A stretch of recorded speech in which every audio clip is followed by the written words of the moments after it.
Hey there, I'm Gabe. And Johnny here. Today we'll talk about Psychonauts.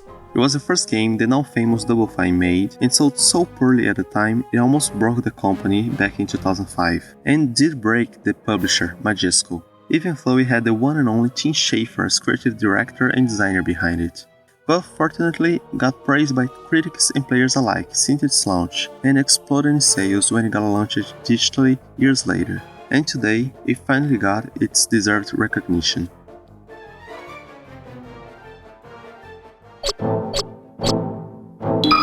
You play as Rasputin. No, not that one, this one.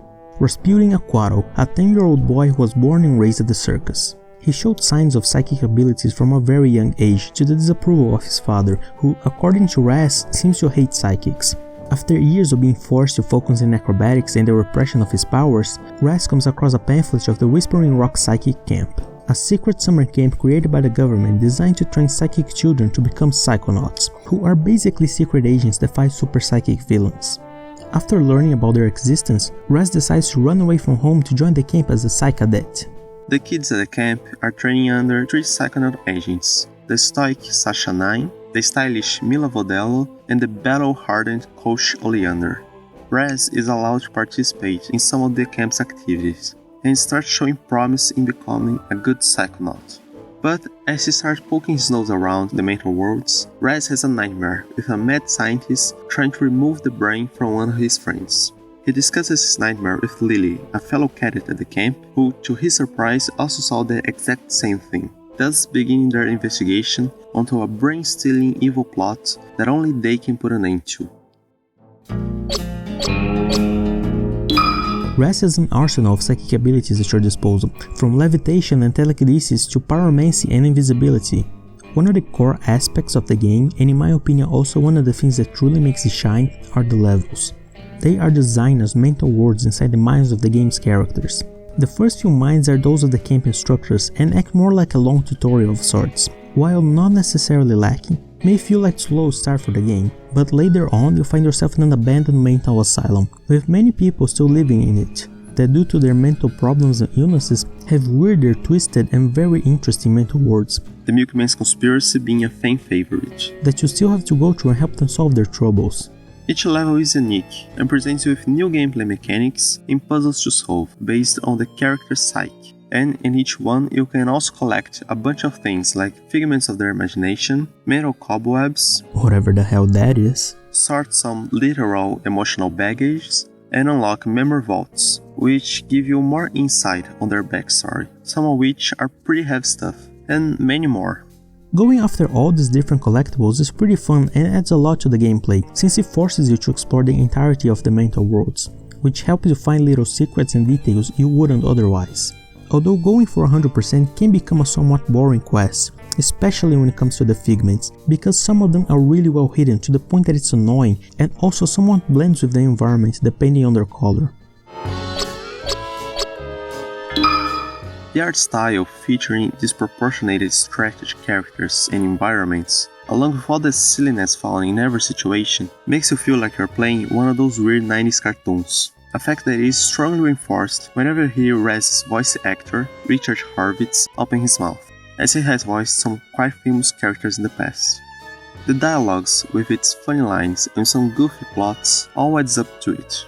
Even in such a confined real-world space, it still seems quite lively with everybody in the camp doing their own thing, and you are not forced to, but you can check in on them as the game progresses to find new developments on each character's personal quests, childish dramas and some deep backstories.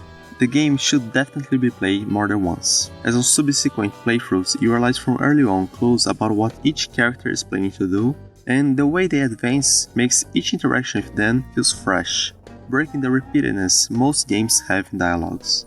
The game level design is excellent, even with a few imprecise platforming. The creative aspect is incredible, leading you to discover more about each person's personalities, fears and motivations through visuals and explorations instead of by text or dialogue, having you consciously try to look a bit deeper to fully grasp who those people really are.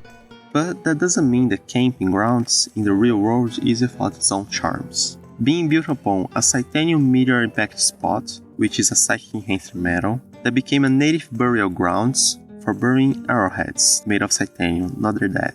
And later on, a town was built on the place, where most inhabitants went insane from the high titanium concentration, leading to the opening of the mental asylum. The psychic metal also changed the local wildlife, making telekinetic bears and pyrokinetic cougars dangerous threats for rats to keep an eye out for when exploring the wilderness around the camp. One last thing that we just gotta mention that shows how much thought was put into the characters is how when you use the clairvoyance ability on anyone, you basically change your camera to that person's point of view. But not only that, you also see Raz differently based on the viewer's personality and what they think of him.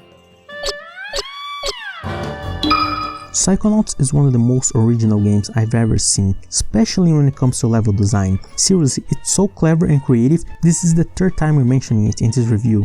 Basing them around their character psyches allow the designers to have such creative freedom, not necessarily having to follow the same rules in every world, and being able to introduce new and inventive game mechanics in almost every level, since everyone's mind is so different and the worlds are not exactly real. And since Psychonauts is finally getting a proper sequel, I can't wait to see what kind of crazy and wacky mental worlds they will come up with next. Well, that will be all for today, and we do hope that if you haven't played it yet, that you give Psychonauts a go, see all of its craziness by yourself and tell us what you thought about it in the comments below. And if you like this video, don't forget to like it and subscribe to our channel. And while you're at it, check out our last video, where instead of a game review, we made our first Zelda theory, discussing how long Azora probably lives. See you next time. Until then.